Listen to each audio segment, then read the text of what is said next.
Hai, Shalom. Selamat datang ke Legacy.tv. Korban yang berkenan. Kalau kita baca dalam Kejadian bab yang keempat, kita melihat bahwa Adam meniduri Hawa dan mereka melahirkan Kain dan Habel. Pada pendapat saya ada juga anak-anak yang lain, tetapi hanya kisah dua adik-beradik ini diketengahkan di dalam Alkitab. Pasti ada sebabnya, kan? Kemudian firman Tuhan menerangkan bahwa Kain menjadi seorang petani dan Habel menjadi seorang gembala. Kemudian mari saya bacakan dalam Kejadian bab yang keempat ayat ketiga hingga ayat yang kelima. Pada waktu yang ditetapkan, Kain membawa sebahagian daripada hasil bertani sebagai persembahan kepada Tuhan.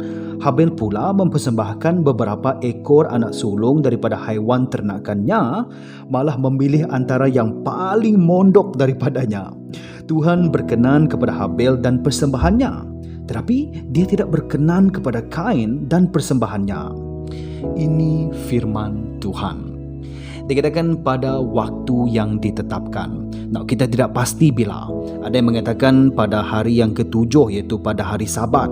Ada pula yang mengatakan mungkin pada hujung tahun. Ada pula yang mengatakan, dan ini yang saya percaya, iaitu pada awal musim menuai. Dan dikatakan bahwa Kain dan Habel membawa persembahan kepada Tuhan.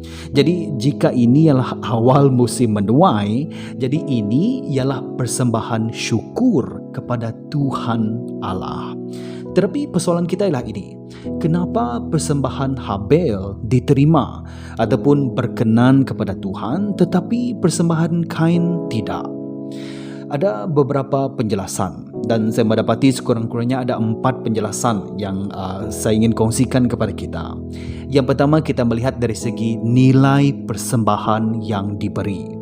Kalau kita lihat daripada ayat yang ketiga, dikatakan Kain membawa sebahagian daripada hasil bertani. Kemudian kita melihat Habel. Habel pula membawa dan dia memilih antara yang paling mondok. Itu terjemahan dalam AVB. Dalam terjemahan Indonesia berkata yang berlemak-lemak. Bermaksud Habel membawa persembahan yang paling berharga ataupun yang sangat-sangat terbaik. Dan di sini kita melihat nilai persembahan yang diberi. Kain hanya membawa sebahagian daripada hasil bertani, tetapi Habel membawa yang paling berharga ataupun yang terbaik. Itu mungkin penjelasan yang pertama. Penjelasan yang kedua ialah ini, sikap apabila persembahan itu diberi. Kita tahu apabila kita membaca Kejadian bab yang keempat seterusnya, kita mendapati bahawa sikap Kain tidak benar di hadapan Tuhan. Dia suka membanding-bandingkan. Dia mudah cemburu dan dia juga cepat marah.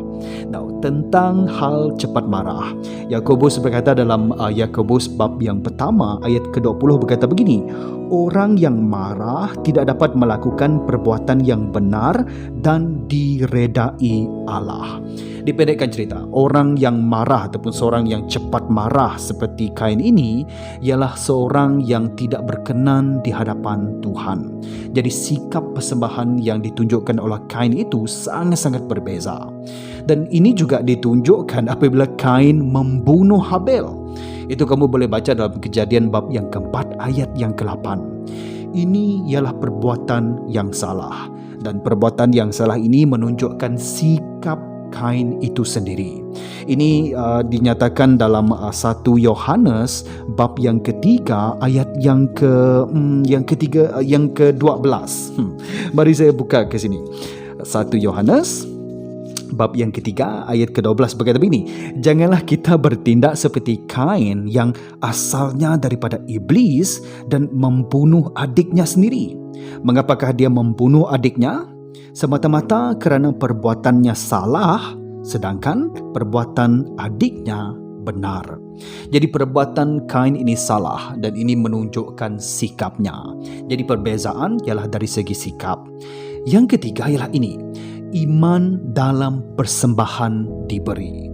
Dan inilah pada pandangan saya, inilah antara penjelasan yang paling tepat sekali ataupun straight to the point. Kalau kita pergi kepada Ibrani bab yang ke-11, dikatakan begini, Ibrani bab yang ke-11 ayat yang ke-4 berkata begini, melalui iman Habel telah mempersembahkan kepada Allah korban yang lebih baik daripada yang dipersembahkan oleh Kain. Dengan demikian dia mendapat kesaksian bahawa dia seorang yang benar. Allah memberikan kesaksian tentang persembahannya. Oleh itu setelah Habel mati pun dia masih berkata-kata. Jadi Habel memberikan persembahan kepada Tuhan melalui iman. Dan ini juga menunjukkan kepada kita Kain apabila dia memberi persembahan kepada Tuhan, dia tidak memberikannya melalui iman.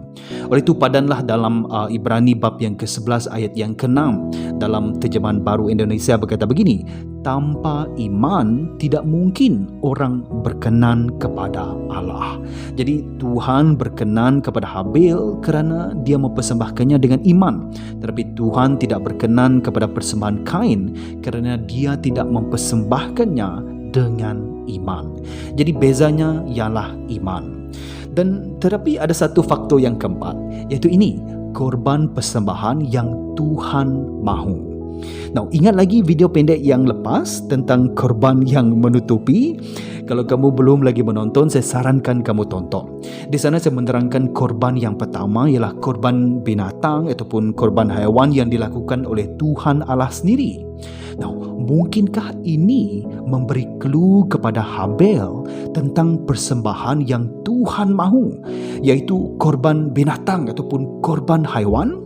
Dan mungkinkah Adam dan Hawa menceritakan apa yang dilakukan oleh Tuhan dalam Kejadian bab yang ketiga ayat ke-21, di mana Tuhan telah membuat pakaian daripada kulit binatang untuk Adam dan Hawa, dan ini memberi clue kepada Habel bahawa korban persembahan yang Tuhan mahu ialah korban haiwan ataupun korban binatang.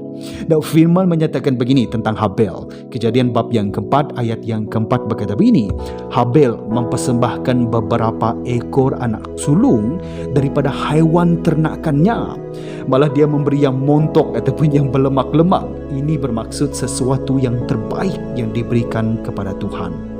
Nilai terbaik, sikap benar dengan iman. Dan ini yang ditunjukkan oleh Habel. Kemudian kita juga melihat clue-clue yang ada dinyatakan dalam petikan ini. Darah korban, anak sulung, paling berharga. Apakah tiga hal ini yang memberi gambaran kepada kamu? Ini memberi gambaran ataupun menunjukkan kepada kita bahawa korban yang Tuhan berkenan iaitu korban yang akan datang, iaitu melalui Yesus Kristus. Nah, cuba kamu dengar ayat firman yang ditulis oleh Rasul Petrus ini dalam 1 Petrus bab yang pertama ayat ke-18 hingga ayat yang ke-19. Dia menulis begini. Coba kamu dengar. Kamu mengetahui bahawa untuk membebaskanmu daripada hidup sia-sia warisan nenek moyangmu, tebusannya bukanlah sesuatu yang dapat dibinasakan seperti perak atau emas, tetapi darah Kristus yang amat berharga, darah anak domba yang tiada cacat celanya. Wow, mungkinkah korban Habel ini memberi clue kepada kita tentang korban yang berkenan di hadapan Tuhan, yaitu Yesus Kristus. Darah korban anak sulung paling berharga. Nah, hari ini, pada masa ini, hari ini kita tidak perlu lagi melakukan persembahan korban binatang ataupun haiwan untuk menebus dosa kita. Malah simbolik pun tidak perlu. Yesus Kristus telah menebus kita dengan menjadi korban di kayu salib bagi dosa kita. Melalui darahnya yang berharga dan tiada cacat celah, kita telah ditebus dan diselamatkan. Haleluya. Yesus Kristuslah ialah korban yang Tuhan Allah berkenan. Amin.